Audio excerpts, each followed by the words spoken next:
Well, today, welcome back. We're going to take a look, as I mentioned yesterday, at Cotton Mather. And first question you may have is, why was he named Cotton Mather? We'll get to that.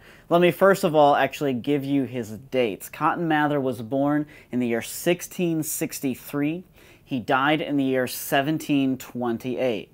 So it gives you an idea that he's coming well after the Pilgrims, and he's there well into the 1700s. In fact, he actually was known by men like Benjamin Franklin, who would be around in 1776 to help lead our country towards independence from the British. But let's explain his name. Cotton Mather took his last name, Mather, from his father's side of the family. In fact, he had a grandfather named Richard Mather, who was a pastor, and who was actually one of the first to publish a book here in the New World. He wrote and oversaw the publishing of a book called the Bay Psalm Book, which was essentially the Psalms put into a form that could be sung by the people here in the New World. The Puritans saw worship as being their primary duty and their primary occupation and their primary joy here, and so that was hugely important to them. The other person he was named for on the other side of the family was his grandfather, John Cotton, who was also a pastor, but who was known for his diligence. John Cotton, for example, would typically spend 12 hours a day in study and reading. That's 12 hours a day that he spent actually pursuing truth, beauty, and goodness through the written word. Not only that, but as a pastor, he spent 19 years in the office of preaching from the pulpit, and he preached through the Old and New Testament verse by verse. In other words, he led his congregation through the entirety of the Scripture so they would understand every bit of it, so they would have a knowledge of the whole working of God throughout the entirety of Scripture. It's incredible. Now, his father, Cotton Mather's father that is, was a man by the name of Increase Mather. Now, of course, you might be thinking, okay, why all the weird names? Why was this guy called Increase? That's because the Puritans were obsessed with the idea of fruitfulness. They were obsessed with the idea of expanding things. And so Increase was a name that recognized that there must be something that comes that's greater than what came before. The Puritans always had this idea that you should build upon what your parents and grandparents have done. Not that you have to be better, but just that you expand upon the work that they've already laid down. Increase was also a pastor. He was also a statesman. He was someone who was heavily involved in the government. He did these roles separately.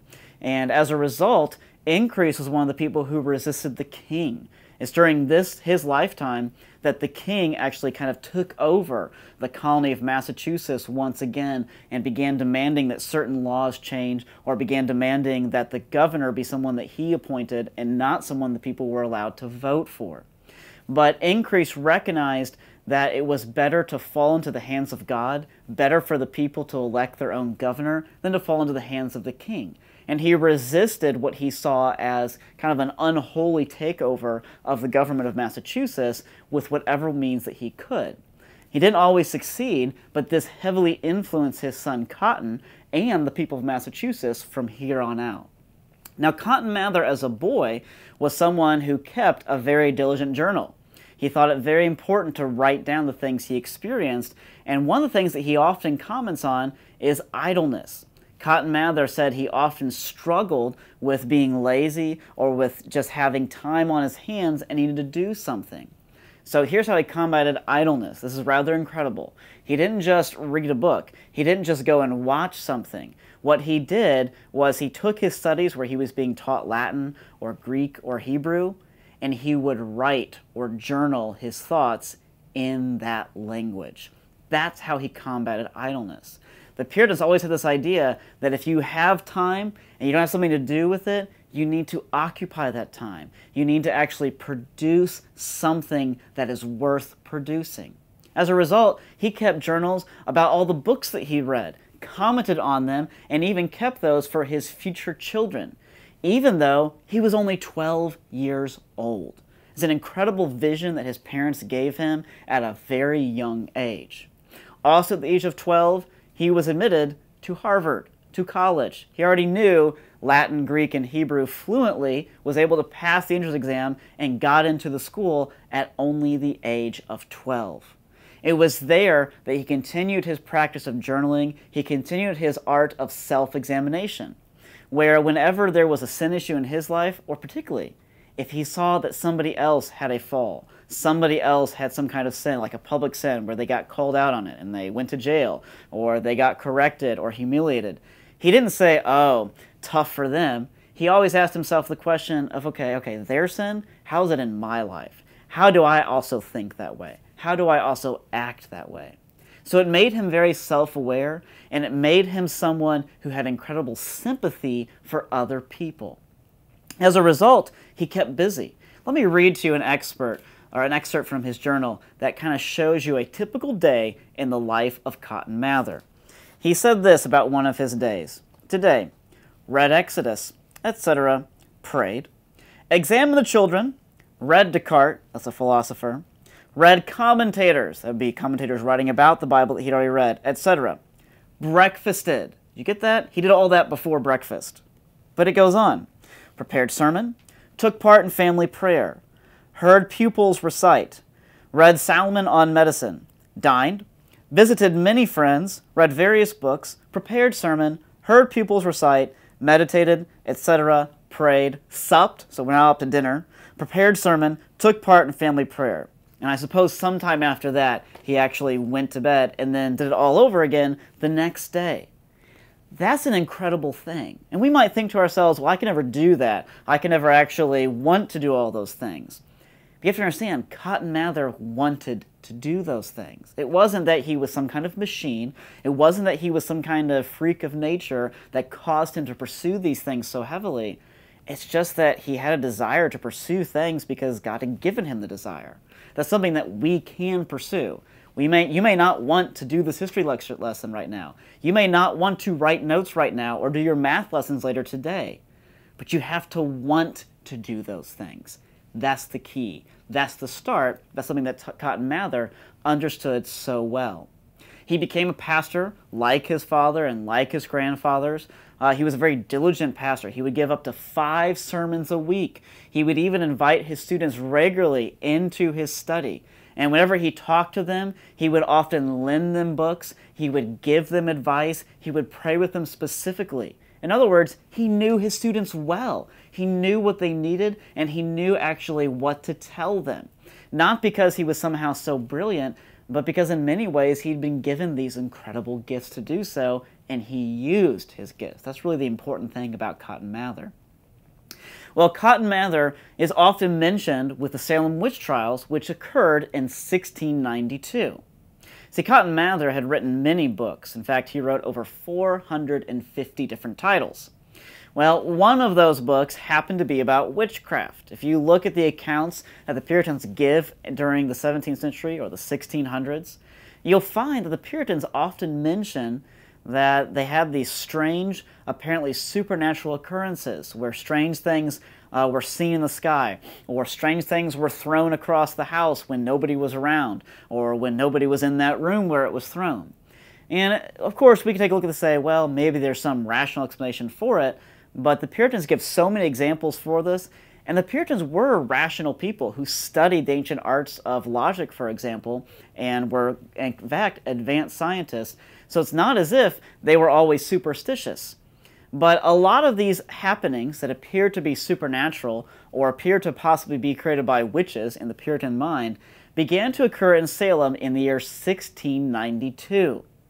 And the Puritans in Salem and the judge there, Judge Hawthorne, began to round up witnesses and then round up suspects. Various people were eventually accused of practicing witchcraft. In fact, 22 people would be accused of witchcraft that would either be executed or would die while they were awaiting trial in prison. Now, the problem with this is that these people began to contact, not the people who were executed, but the people who were overseeing these trials, contacted Cotton Mather and they asked for his advice.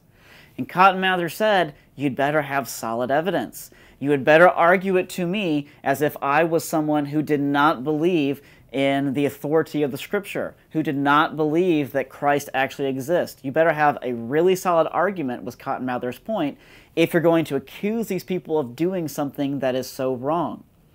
One of the things that was realized, though, is that a lot of the evidence was evidence what they call spectral evidence. In other words, somebody who was seen as a witness would have a dream where they saw so-and-so doing something, and they assumed that that was happening in real life, and people were put to death upon people's dreams. Cotton Mather, when he found out about this, said, "You've got to stop these trials." And so as a result, the Salem witch trials were eventually stopped, but the bottom line is this: 22 people had died, and many of them, quite possibly, were actually innocent.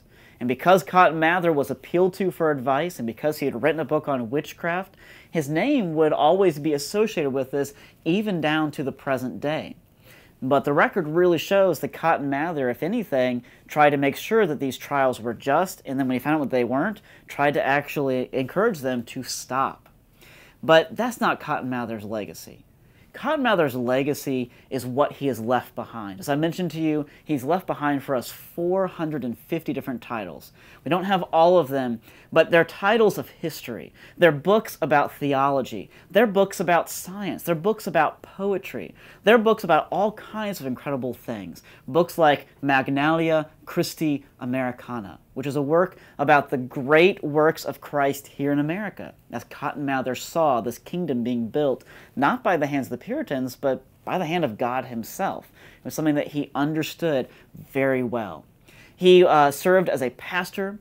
He served as a professor at Harvard. He even became a member of the Royal Society back in England for science. In fact, Cotton Mather was someone who innovated a smallpox vaccine, which was a way to try and keep people from dying of the disease of smallpox. So he was a scientist despite being this incredible pastor and this incredible professor. And at the heart of all this, he was a family man. Cotton Mather, throughout his life, would have 15 children. He was married 3 times because his first 2 wives died while he was still alive. In fact, Cotton Mather was someone who was a little bit too used to death. In fact, he would outlive 13 of his own children. And all the time, whenever someone so close to him died, whenever someone like that who he loved dearly passed away, Cotton Mather was given this incredible gift where he was able to mourn over that properly, and he was also able to continue his work because he knew that his time in this world was limited. He knew that his time in this world was not infinite, and that eventually he would return to heaven and he'd be reunited with those people he had actually lost. As a result, with all the things that he wrote and all the influences he left behind, Cotton Mather helped influence universities like Harvard, like Yale, Princeton, and Dartmouth, all of which were Puritan universities. He helped influence the governments of Massachusetts, of Connecticut, of New Hampshire, and he also helped influence many of the founding fathers, including men like Benjamin Franklin, who knew Cotton Mather personally and who visited him at his home personally. So Cotton Mather and the Puritans is incredible, and it's important that you understand them, because without them, it's hard to imagine the War of Independence and our system of government ever would have actually come about.